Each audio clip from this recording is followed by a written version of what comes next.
Film की शुरुआत पांच दोस्तों से होती है जो वीकेंड पर घूमने के लिए एक प्लान बनाते हैं।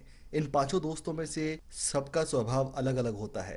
कर्ट बाइक हाइकिंग करता है, मार्टी हमेशा नशे में रहता है, होल्डन इनमें से सबसे ज़्यादा समझदार होता है और इनके साथ दो लड़कियां भी होती हैं। जब ये जा रहे होते हैं तो एक अननोन पर्सन इनकी पल पल की खबर किसी को दे रहा होता है। वो इस बात से अनजान थे कि इन सभी पर सैटेलाइट के जरिए इनके ऊपर नज़र रखी जा रही है और एक लैब के अंदर कुछ साइंटिस्ट इनकी पल पर की खबर रख रहे हैं। रास्ते में ये एक पेट्रोल पंप पर पहुंचते हैं जो बहुत ही ज्यादा वीरान और डरावना लगता है। होल्डन पेट्रोल पंप के मालिक को ढूंढ रहा होता है, तभी अचानक से वहां पर एक ओल्ड मैन सामने आ जाता है जिसको देख करके होल्डन बहुत ज्यादा डर जाता है। फिर वो दोनों बाहर निकल आते हैं।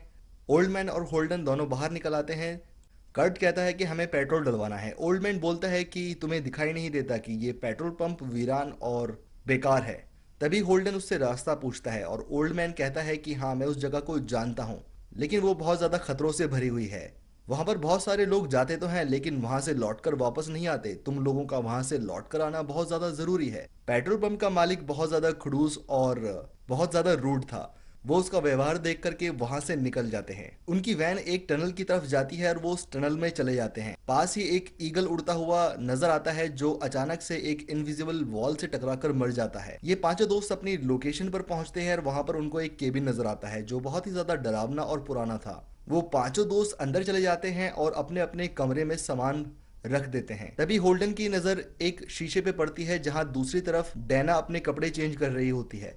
वो अचानक से ये सब देखता है और डैना को इशारा करके उसको एहसास कराता है कि दूसरी तरफ से उसको देखा जा रहा है। और यह बात होल्डन अपने सभी दोस्तों के साथ शेयर करता है। उन पांचों दोस्तों के ऊपर कैमरे की मदद से नजर रखी जा रही थी जो ये लोग इस बात से अनजान थे। तभी दूसरे सीन के अंदर साइंटिस्ट आपस में बात कर रहे होते हैं। तभी उनके पास एक फोन आता है। ये उसी आदमी का फोन था जो पेट्रोल पंप पर इनको मिला था। वो कहता है कि ये लोग बहुत ही ज्यादा शातिर और चालाक हैं, इन सभी से बहुत ही स्मार्ट तरीके से निपटना पड़ेगा। तभी साइंटिस्ट कहते हैं कि सिस्टम ने इन्हें चुनकर यहाँ पर भेजा है। इनका फैसला वही लोग करेंगे जो सिस्टम को चलाते हैं। कौन कैसे मरेगा ये तो वक्त ही बताएगा। इधर पांचों दोस्त पार्टी कर रहे होते हैं और एक दूसरे के साथ ट्रूथ एंड डेयर खेल रहे होते हैं। तभी अचानक से एक बेसमेंट का दरवाजा खुलता है जिसे देख करके ये लोग हैरान हो जाते हैं। वो उस दरवाजे के पास जाते हैं और कर्ट की गर्लफ्रेंड जूल्स डेना से कहती है कि मैं तुम्हें डेयर देती हूँ, तुम नीचे जाओ और चेक करके बताओ वहां पर क्या है। डेना नीचे तहखाने में जाती है और वहां पर देखने के बाद उसको बहुत अजीब गरीब चीजें नजर आती हैं। ये सब देखने के बाद वो अपने पांचों दोस्तों को बेसमेंट के अंदर बुला लेती है। वहां पर डेना को एक डायरी मिलती है और उसमें लिखी हुई चीजों को पढ़ना शुरू कर देती है।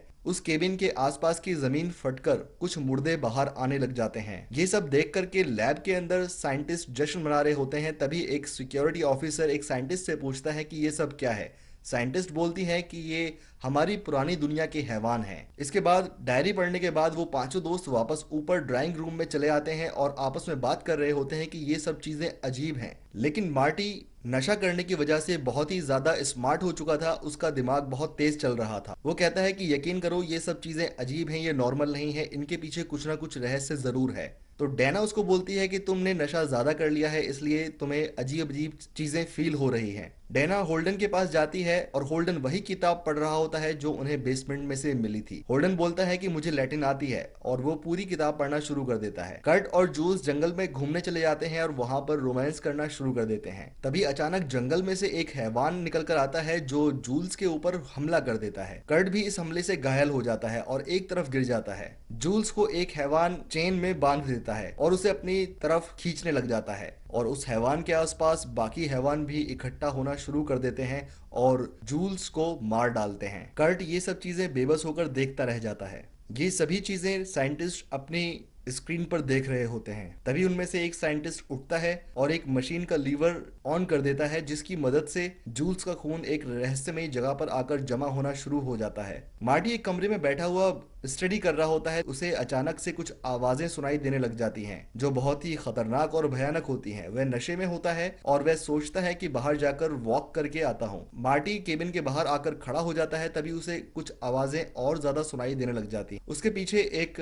राक्षस घूम रहा होता है जिसकी नजर उस पर नहीं पड़ती। तभी कर्ट सामने से भागा हुआ आता है। वो पूरी तरह से खून में लथपथ होता है।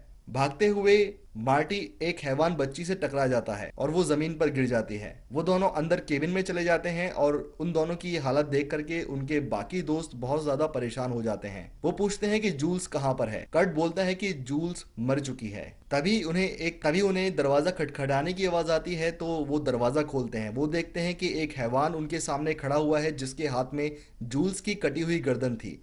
वो उस गर्दन को बाकी दोस्तों के ऊपर फेंक देता है। वो किसी ना किसी तरह से दरवाजा बंद कर देते हैं। तभी मार्टी कहता है कि मैं एक लड़की से टकराया था, उसका एक हाथ नहीं था। तभी डैना कहती है कि ये वही लड़की है जिसे मैंने तहखाने के अंदर फोटो में देखा था, जो बहुत साल पहले मर चुकी है। ये दोस्त आपस में बात ही कर रहे होते हैं, तभी चारों तरफ से केविन को हैवान घेर लेते हैं। वहां के हालात देख करके कर्ट बोलता है कि हमें सबको एक साथ रहना होगा, वरना हम सब मारे जाएंगे। इनकी बातें सुनकर साइंटिस्ट एक लीवर ऑन कर देता है जिसमें से कुछ गैस निकलकर कर्ट को टकराती है और अचानक से कर्ट बोलने लग जाता है कि हम सबको अलग अलग जाना होगा। वो फटाफट से अपनी स्टेटमेंट बदल देता है। ये बहुत ही ज्यादा अजीब होता है। इसके बाद जैसे ही वो सारे लोग अपने अपने कमरों के अंदर जाते हैं, साइंटिस्ट एक बटन दबाकर उन सभी कमरों के दरवाजे बंद कर देता है। मार्टी जल्दी से अपने रूम के अंदर जाके खिड़की बंद करने की कोशिश करता है, तभी उसका हाथ एक लैंप से टकराता है और वो नीचे गिर जाती है।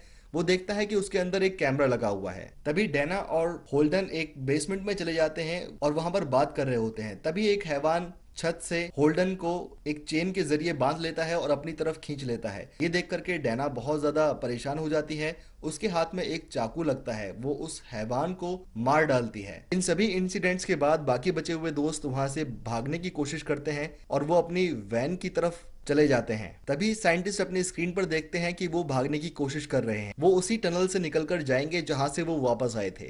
तभी सीनियर साइंटिस्ट बोलता है कि जल्दी से इस टनल के अंदर ब्लास्ट कर दो ताकि यहाँ से भाग ना पाए। लेकिन ऐसा नहीं हो पाता क्योंकि तकनीकी खराबी की वजह से उस टनल के अंदर ब्लास्ट नहीं हो पाता। तभी एक सीनियर साइंटिस्ट उस पर जाता है और उस फॉल्ट को जल्दी से ठीक करता है और उस टनल से निकलने से पहले वो उस टनल को ब्लास्ट कर देता है। बाकी दोस्त सब उस वैन के अंदर उस टनल में ही फंस जाते हैं। वो उस टनल से बाहर निकल कर आते हैं और कर्ट को याद आता है कि मेरी वैन के पीछे एक बाइक लेकर आया था। वो उस बाइक के जरिए एक पहाड़ से दूसरे पहाड़ के ऊपर जंप करेगा और मदद लेकर जल्दी से वापस आएगा और बाकी सभी लोगों की जान बचा लेगा। जैसे ही कर्ट अपनी बाइक स्टार्ट करके एक माउंटेन से दूसरे माउंटेन पर जंप करता है, तो वो उसी इनविजिबल दीवार से टकरा जाता है जिससे वो पक्षी टकराकर मर गया था और कर्ट बहुत ही गहरी खाई में जाकर गिर जाता है और उसकी वहां पर डेथ हो जाती है। इसके बाद डैना और होल्डन अपनी वैन में बैठकर जाने की कोशिश करते हैं। तभी अचानक उस वैन के अंदर एक हैवान मौजूद होता है जो होल्डन को मार डालता है। होल्डन की वैन बेकाबू होकर के एक नदी में जाकर गिर जाती है और डैना पानी से निकलकर एक रैक पर आ जाती है। ये सभी चीजें देखकर साइंटिस्ट अपनी लैब के अंदर जश्न मना रहे होते हैं। तभी उनके पास एक कॉल आता है और उनको ये पता लगता है कि कुछ भी ठीक नहीं चल रहा है। इधर डैना अपनी जान बचाते हुए एक लकड़ी की रैंप पर चढ़ जाती है, लेकिन वहां पर उसे सामने एक शैतान नजर आता है। वो डैना को मारने लग जाता है। तभी जब वो डैना को मारने ही वाला होता है, तभी अचानक से पीछे से मार्टी आ जाता है और उस हैवान के ऊपर हमला कर देता है। वो दोनों मिलकर उस हैवान को पानी में मारकर डाल देते हैं। के बाद मार्टी और डैना अपनी जान बचाने के लिए जंगल में चले जाते हैं, जहां पर मार्टी कहता है कि मुझे पहले से ही मालूम था कि कुछ ना कुछ गड़बड़ जरूर है। हमारे ऊपर कैमरे के जरिए नजर रखी जा रही थी। हमारी एक एक एक्टिविटी का उन सभी लोगों को मालूम है जो हमें मारना चाहते हैं। वो एक तहखाने में चले जाते हैं जहां पर उनको एक सर्किट बोर्ड नजर आता है। मार्टी उस सर्किट बोर्ड के साथ छेड़छाड़ करता है तो वहां पर एक और तहखाना खुल जाता है। उसके बाद वो दोनों उसके अंदर चले जाते हैं। दरअसल ये तहखाना एक लिफ्ट होती है जिसमें वो दोनों बंद हो जाते हैं और इसके बाद वो लिफ्ट अपने आप चलने लग जाती है। वो लिफ्ट शीशे से बनी हुई होती है जिसकी वजह से वो आर पार देख सकते थे। उन्हें दिखता है कि चारों तरफ सिर्फ हैवान ही बंद हैं। वो ये देखने के बाद पूरी तरह से डर जाते हैं और उनको ये समझ में आ जाता है कि हमें यहाँ पर चूज करके बुलाया गया है। साइंटिस्ट इन दोनों को ढूंढ निकाल लेते हैं और उनकी लिफ्ट का पता लगा लेते हैं और तभी वो अपनी टीम को इन दोनों को मारने के लिए भेजते हैं। एक गार्ड उन दोनों को मारने की कोशिश करता है, तभी उस गार्ड का पैर एक मुर्दा हाथ पकड़ लेता है जिसकी वजह से वो दोनों वहां से निकलकर चले जाते हैं। वहां से निकलने के बाद वो एक कॉरिडोर में पहुंचते हैं जहां पर उन्हें एक अनजान आवाज सुनाई देती है जो ये कहती है कि हम आप लोगों से माफी मांगना चाहते हैं, लेकिन ये हमारी मजबूरी है क्योंकि जमीन के अंदर जो हैवान मौजूद हैं उन्हें शांत रखने के लिए हमें 5 लोगों की बलि देना बहुत ज्यादा जरूरी है। अगर हम ऐसा नहीं करेंगे तो ये सारे हैवान जमीन पर उतर आएंगे और पूरी दुनिया को तबाह कर लेंगे। ये बात सुनते हुए वो एक कंट्रोल रूम में पहुंच जाते हैं। वहां जाते ही गार्ड उनको ढूंढ निकालते हैं और उन दोनों के ऊपर गोलियां चलाना शुरू कर देते हैं, लेकिन उस कंट्रोल रूम की दीवारें एक बुलेट प्रूफ शीशे से बनी हुई होती हैं। डैना को वहां पर कुछ कंट्रोल बटन्स दिखाई देते हैं और उन बटन्स को दबाना शुरू कर देती है। डैना के बटन दबाते ही चारों तरफ से शैतान आजाद हो जाते हैं और वो कॉरिडोर और बाकी की जगहों पर हमला करना शुरू कर देते हैं और एक एक करके उन सभी गार्ड्स को मार देते हैं। इस सीन के बाद चारों तरफ उस कॉरिडोर के अंदर सिर्फ डेड बॉडीज ही नजर आती हैं और भयानक आवाजें सुनाई देती हैं। ये सभी चीजें वो साइंटिस्ट अपने लैब के अंदर देख रहे होते हैं और वो ये चीजें समझ जाते हैं कि सिचुएशन आउट ऑफ कंट्रोल हो चुकी है। तभी उन्हें वहां पर एक जोरदार आवाज सुनाई देती है जो एक दरवाजे के पीछे से आ रही होती है। वो दरवाजा इतना ज्यादा मजबूत था कि उसे तोड़ पाना बहुत ही ज्यादा नामुमकिन था। दरवाजा तोड़ करके हैवान उस लैब के अंदर घुस जाते हैं और सिक्योरिटी चीफ को मार डालते हैं। ये देख करके साइंटिस्ट बहुत ज्यादा डर जाते हैं और चीफ साइंटिस्ट एक खुफिया दरवाजा खोलने की कोशिश करता है, लेकिन अचानक से उसकी साथी साइंटिस्ट को एक हैवान पकड़कर मार डालता है। चीफ साइंटिस्ट एक कॉरिडोर का दरवाजा खोल करके एक जगह पर पहुंच जाता है जहां पर अचानक से डैना उसके सामने आ जाती है और गलती से उसको चाकू मार देती है। लेकिन साइंटिस्ट मरने से पहले उसको ये बोलता है कि तुम अपने इस साथी को जल्दी से मार डालो। उसकी बात डैना समझ नहीं पाती और वो वहां से चले जाते हैं और वहां पर वो एक चैम्बर के अंदर पहुंचते हैं जहां पर चारों तरफ कुछ आकृतियां नजर आ रही थी। मार्टी ये देख करके समझ जाता है कि ये पांचों आकृतियां हम पांचों दोस्तों की ही हैं और यहाँ पर हमें बलि देने के लिए ही बुलाया गया था। जब ये चीजें देख ही रहा होता है तो अचानक से एक लेडी की आवाज आती है और ये कहती है कि ये हमारा पुराना रिवाज है, इन शैतानों को शांत रखने के लिए हमें जरूरत होती है खून की, ऐसे 5 लोगों की जिनकी आदतें बिल्कुल यूनिक हों और जिनकी बलि देने के बाद हम इन शैतानों को शांत रख सकें।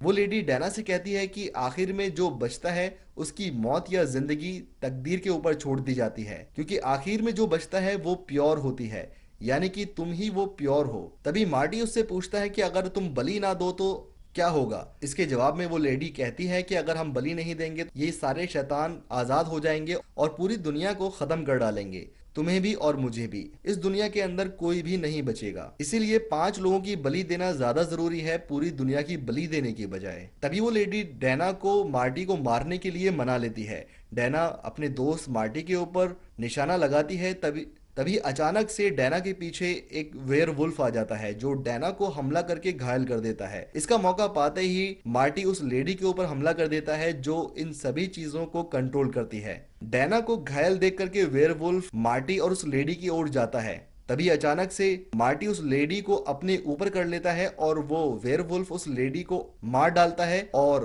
वो जमीन के अंदर गिर जाते हैं। अगले सीन के अंदर डैना और मार्टी एक दूसरे से माफी मांग रहे होते हैं।